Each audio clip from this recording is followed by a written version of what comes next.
Chairman Neal, Ranking Member Teabury, and members of the subcommittee, thank you for the opportunity to testify today on H.R. 4337, the Regulated Investment Company Modernization Act of 2009. My name is Stephen Fisher, and I'm Senior Vice President and Deputy General Counsel for Fidelity Investments, one of the world's largest providers of financial services and retirement planning.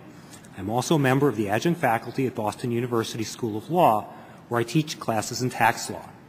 Fidelity strongly supports H.R. 4337, which would provide significant benefits for mutual funds and their investors. We appreciate your leadership on this legislation and look forward to working with you, your staffs, and the full committee to advance it. My oral testimony today will focus on the benefits of H.R. 4337, and my full testimony has been submitted for the record. Mutual funds, also known as regulated investment companies, or RICs, are the preferred savings vehicle for tens of millions of average investors. Mutual funds allow the average investor to access a professionally managed, diversified portfolio of assets. One of the benefits of a mutual fund is that under Subchapter M of the Internal Revenue Code, its income is not taxed at the corporate level if the RIC meets certain requirements. Most importantly, a RIC must invest in a diversified portfolio, it must derive at least 90% of its income from certain securities-related sources, and it must distribute at least 90% of its net investment income to shareholders annually. H.R. 4337 includes 19 provisions that would update, simplify, and improve application of the tax rules governing RICs.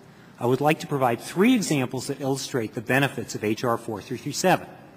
First, the RIC tax rules were enacted in 1936 and updated in 1942 to reflect the enactment of the Investment Company Act of 1940. In the ensuing 68 years, mutual fund structures and investment strategies have evolved significantly, yet the core provisions of what is now Subchapter M have been materially amended on just 2 occasions. Because of this disconnect, a mutual fund's ability to provide its investors with the same tax treatment as investors who are able to invest directly in stocks, bonds, and other assets has been somewhat curtailed.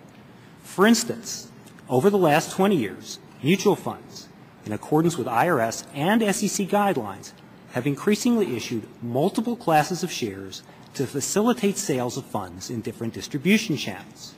Multiple class arrangements, however, create a risk that a RIC inadvertently will distribute a so-called preferential dividend, which could subject the RIC to corporate-level tax. The preferential dividend rule is an old provision that predates and effectively was superseded 70 years ago by the Investment Company Act of 1940. As a result, the rule no longer serves its original policy objective and essentially penalizes clerical errors. H.R. 4337 would repeal the preferential dividend rule. Second, while other sections of the tax code have been designed or amended to mitigate the consequences of an inadvertent or minor noncompliance, Subchapter M provides draconian consequences for even the smallest inadvertent footfalls with respect to Subchapter M qualification tests. For instance, a mutual fund that fails to meet certain of the qualification requirements under Subchapter M is subject to corporate-level tax on 100% of its income, no matter how small or inadvertent the failure. H.R. 4337 would correct this unduly harsh result so that the penalty is more commensurate with the nature of these violations, similar to the provisions that were recently enacted for REITs. Third, RICs are subject to many of the corporate tax rules that were designed with typical C corporations in mind. These corporate tax rules are not always appropriate for mutual funds. The application of these rules to RICs often does not serve any particular policy purpose, yet the rules can create negative tax consequences that were not intended and do not reflect the actual economics of the fund. H.R. 4337 would rationalize situations in which C corporation rules create unintended effects for RICs.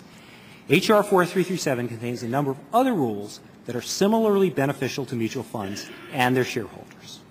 In closing, I would like to reiterate Fidelity's strong support for H.R. 4337. This good government legislation will benefit both mutual funds and their investors. The provisions of this bill will reduce unnecessary administrative burdens that mutual fund managers face. The resulting reduced costs can inure to the benefit of mutual fund investors. I would also like to thank the subcommittee and staff for their work on the bill and for holding this hearing as a first step in advancing the legislation. I would be happy to answer any questions.